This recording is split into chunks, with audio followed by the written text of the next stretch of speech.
नमस्कार दोस्तों, आप देख रहे हैं मेरे साथ वाइब्रेंट वॉइस। और जैसे कि आपको मालूम है कि महाराष्ट्र में और झारखंड में चुनाव हो रहे हैं विधानसभा के।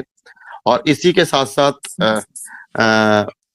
यूपी में 10 सीटों पे उपचुनाव हो रहे हैं विधानसभा के। तो उसी में शामिल है खैर विधानसभा और करेल विधानसभा।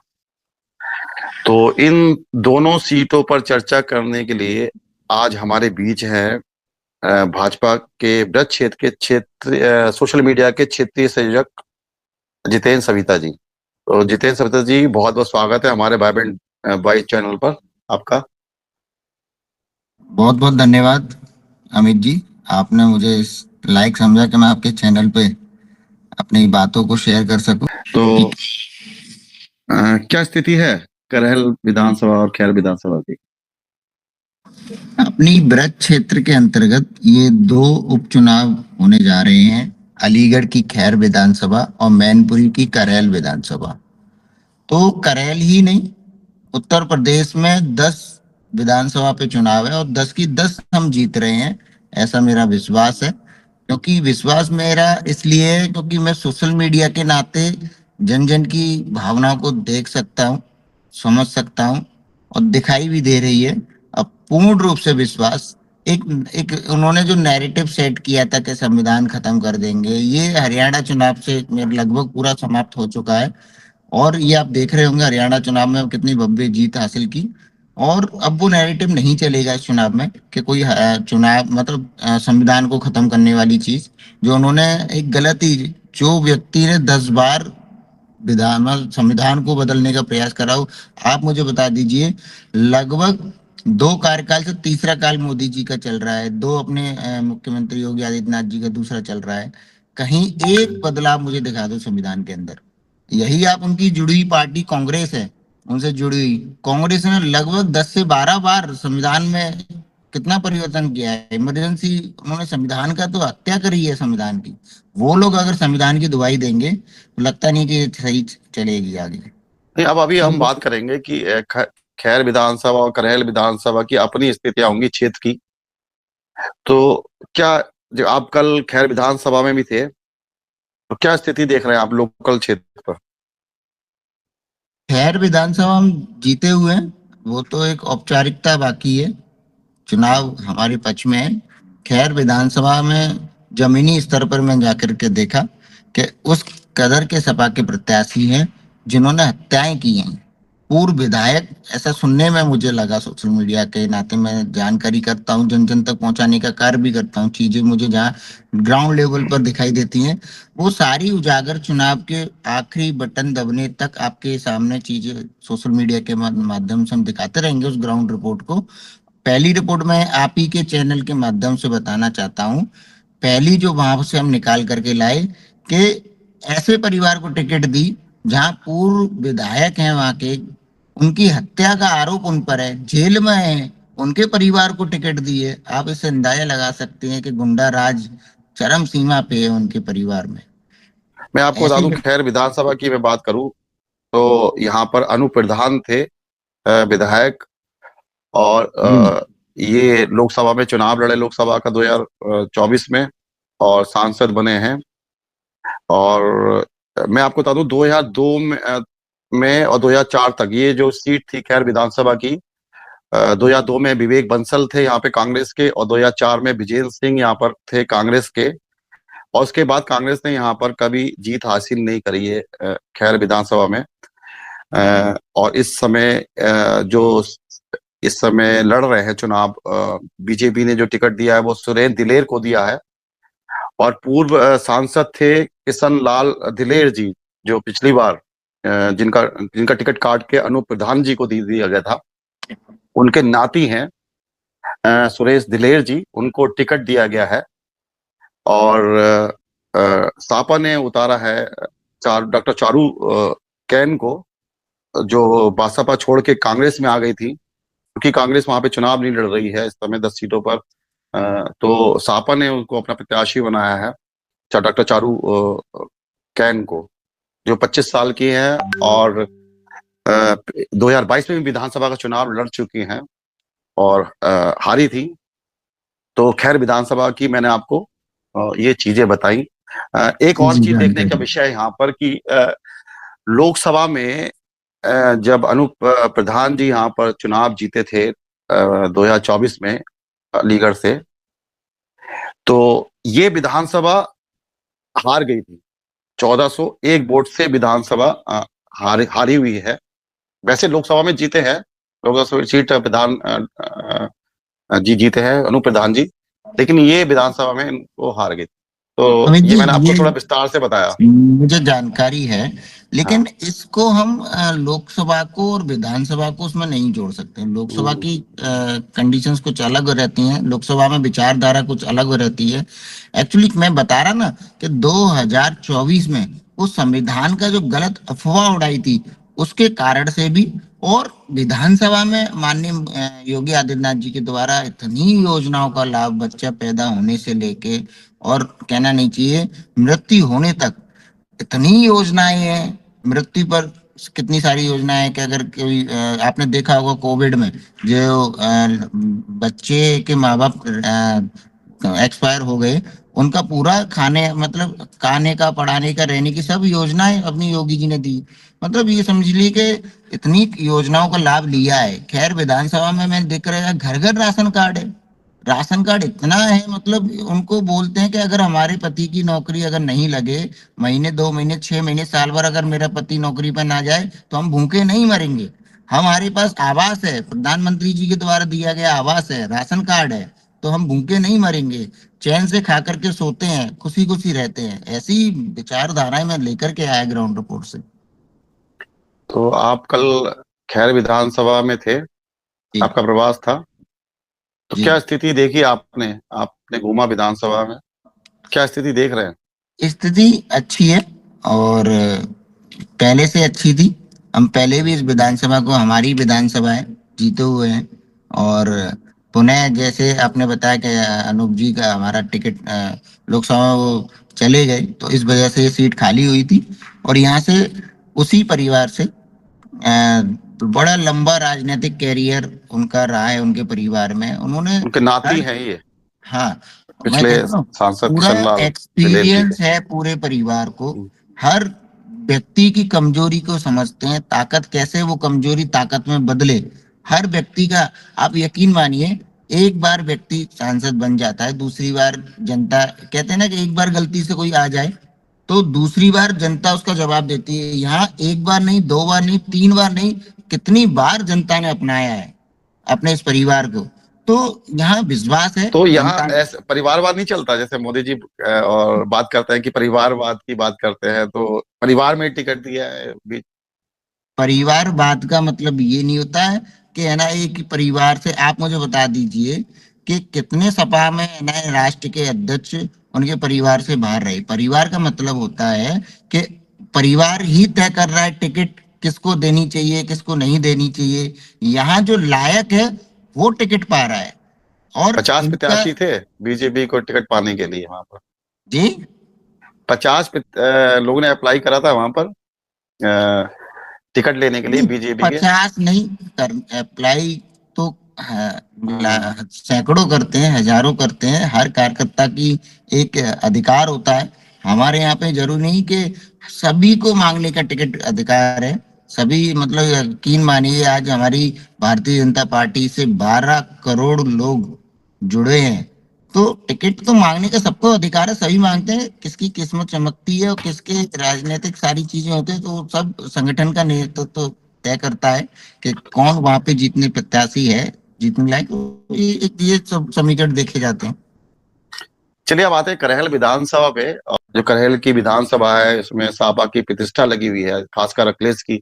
अखिलेश जी यहाँ से विधायक रहे, और जब वो सांसद बन गए कन्नौज से, तो ये सीट खाली हो गई। और अगर बीजेपी की बात करें तो 1993 में ये बीजेपी ने पहली बार सीट जीती। उसके बाद ये सीट कभी नहीं जीती है। और उसके जो विधायक वहां पे बने थे 1993 में, मुलायम सिंह ने उसको अपने साथ ले लिया था जीतने के बाद भी, बीजेपी के विधायक। तो ये स्थिति रही है।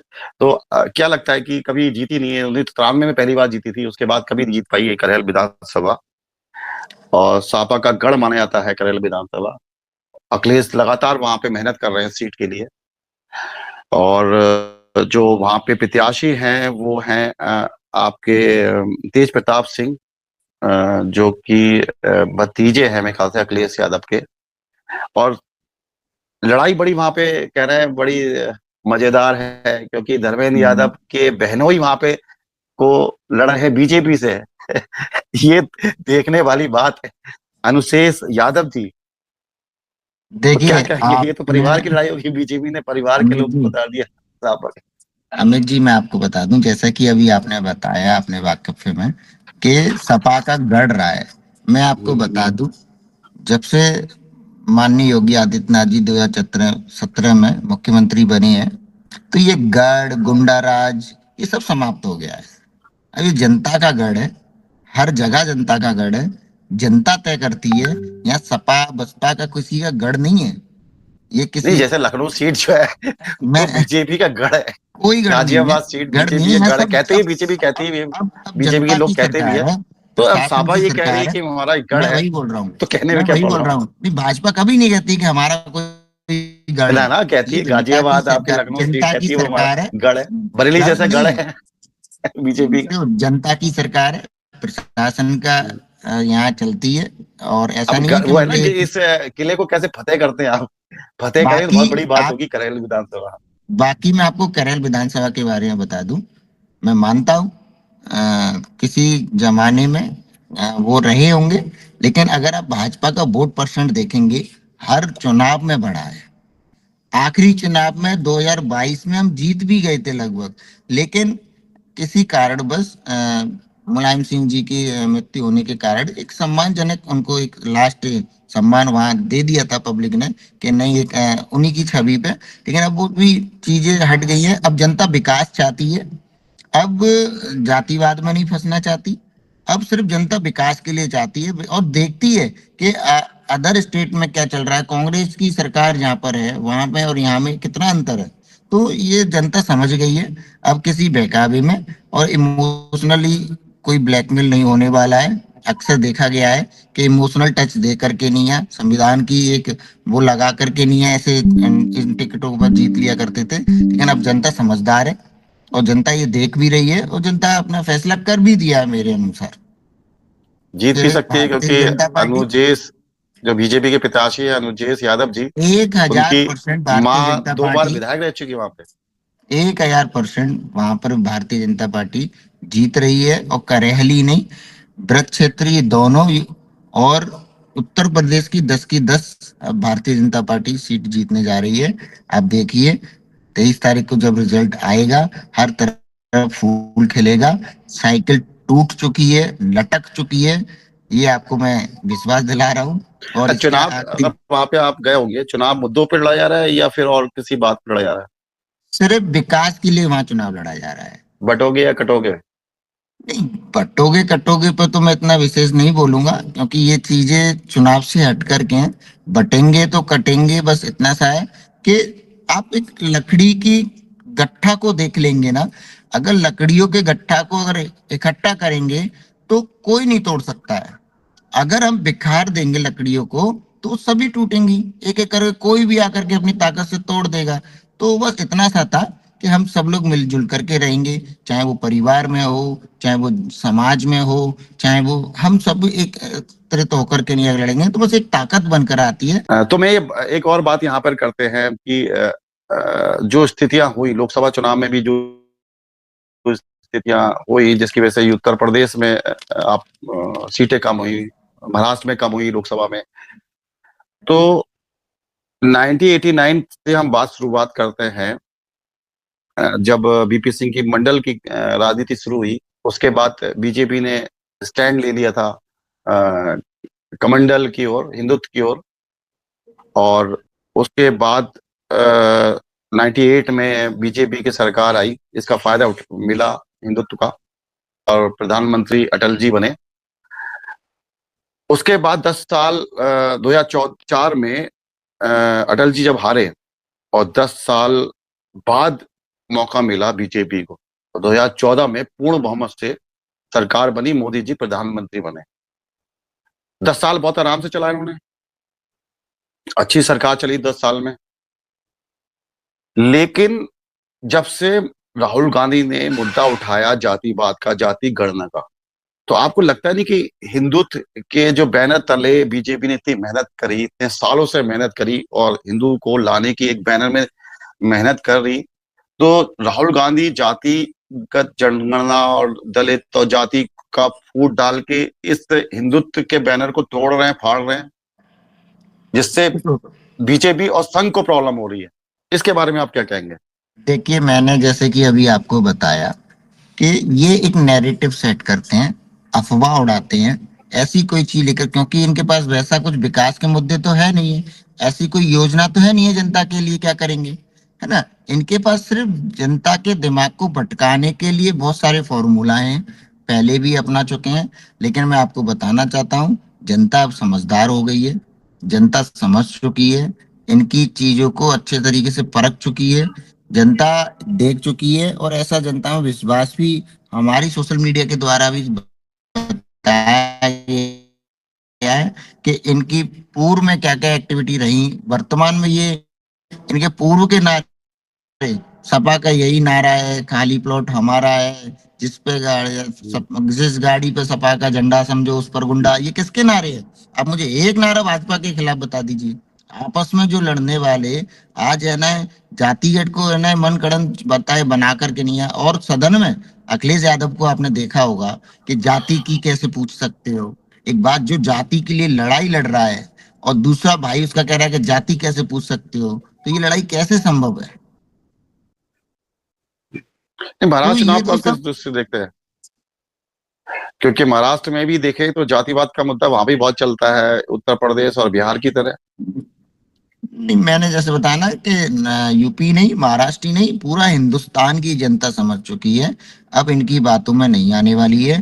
हर जगह भाजपा का कमल खिलने जा रहा है, और अब वो चीज नहीं चलेगी। सब जितने भी गीदड़ एक साथ इकट्ठे हो जाए, शेर का मुकाबला नहीं कर सकते, शेर शेर ही रहेगा। अपने योगी जी और मोदी जी, ये कितने भी गीदड़ इकट्ठे हो जाए, इन पर कोई फर्क नहीं पड़ने वाला है, राजा और मो, एक ही रहता है। मोदी जी आजकल मीटिंग क्यों कम कर रहे हैं? जैसे पहले बहुत रोड शो भी करते थे, विधानसभा चुनाव होते थे, जैसे यूपी में बात करें तो बड़े रोड शो भी करे थे।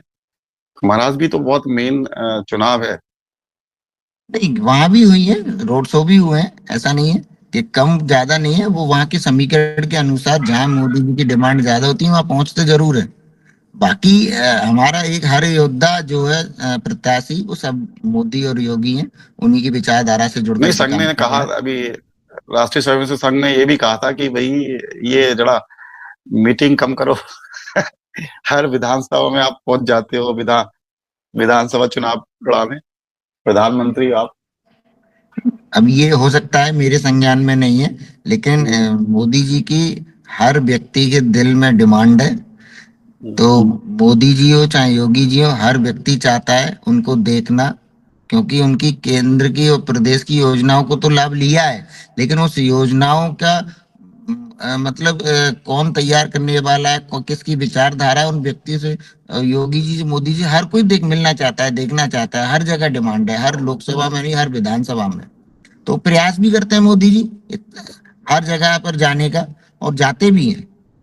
अब लोकसभा का सेशन शुरू होने वाला है, तो आपको लगता है कि विपक्ष अब ज्यादा मजबूत होके आया है लोकसभा में, अपनी आवाज बहुत तेज करके? और जब से राहुल गांधी नेता प्रतिपक्ष बने हैं, तो अपनी आवाज जरा तेज करके बोलते हैं, वो कॉन्फिडेंस आ गया। एक्चुअली उनके कंफ्यूजन को आप लोग मिटा नहीं रहे हैं, वो एक हम्म, कंफ्यूजन में है कि उन्हें 100 में से 99 नंबर मिले हैं। आप उन्हें हम्म, जाकर के बताइए वो 99 नंबर कितने में से हैं, आप लोग बताएंगे तो उनकी आवाज हल्की पड़ेगी।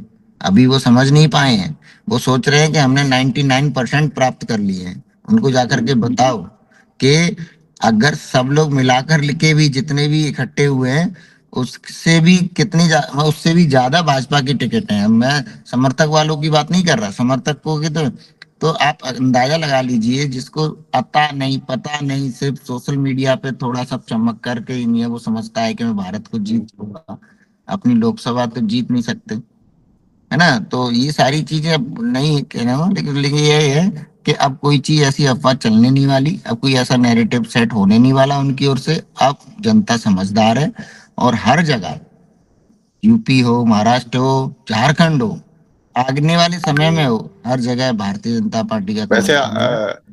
सोशल मीडिया आईटी जो सेल है बीजेपी का, राहुल गांधी को पप्पू बनाने की कोई कसर छोड़ी नहीं। ये पप्पू वो अपने कर्मों से हैं, हमने नहीं बनाया है। आप अच्छा। मुझे बताइए, मैं कह तो रहा हूँ पप्पू हुआ या और भी अन्य कई सारे नाम देते हैं हम, वो सिर्फ अपने कर्मों से मिलते हैं, तो उनके जैसे कर्म वैसा उनका नाम। तो राहुल गांधी को चेंज देखते हो आपके परिपक्व हुए? जी। राहुल गांधी कुछ मैच्योर्ड लगते हैं आपको इस समय, जब से उन्होंने अ, यात्रा करी है पूरे भारत की? नहीं, कुछ मैच्योर अब देखते हैं, कुछ बदलाव आया उनमें? देखो, अब कहना नहीं चाहिए। जनता कहते ना कि अब वो नैरेटिव मैं बार बार बताना चाह रहा हूँ, अब जनता बेवकूफ नहीं बनेगी। मैच्योर कभी ना थे ना होंगे, पप्पू पप्पू ही रहेगा। पप्पू कैन डांस साला हो सकता है, समझदार और मैच्योर नहीं हो सकता है। चलिए, करेल विधानसभा और खैर विधानसभा के बारे में बात करी, और विस्तार से और चीजों पे लेके बात हो गई हमारे बीच। लेकिन देखते हैं क्या होता है, क्योंकि 20 तारीख को वहाँ वोटिंग है और 23 तारीख को रिजल्ट आ जाएंगे, महाराष्ट्र, झारखंड और इन 10 सीटों के। तो क्या रिजल्ट देता है वो समय बात करेंगे, जब रिजल्ट आएंगे तो बात करेंगे और स्थिति का डिस्कशन करेंगे उस पर क्या रहा। ठीक है, तो बहुत बहुत धन्यवाद जितेंद्र जी, आपने हमें चलिए, टाइम दिया। बहुत बहुत धन्यवाद। नमस्कार।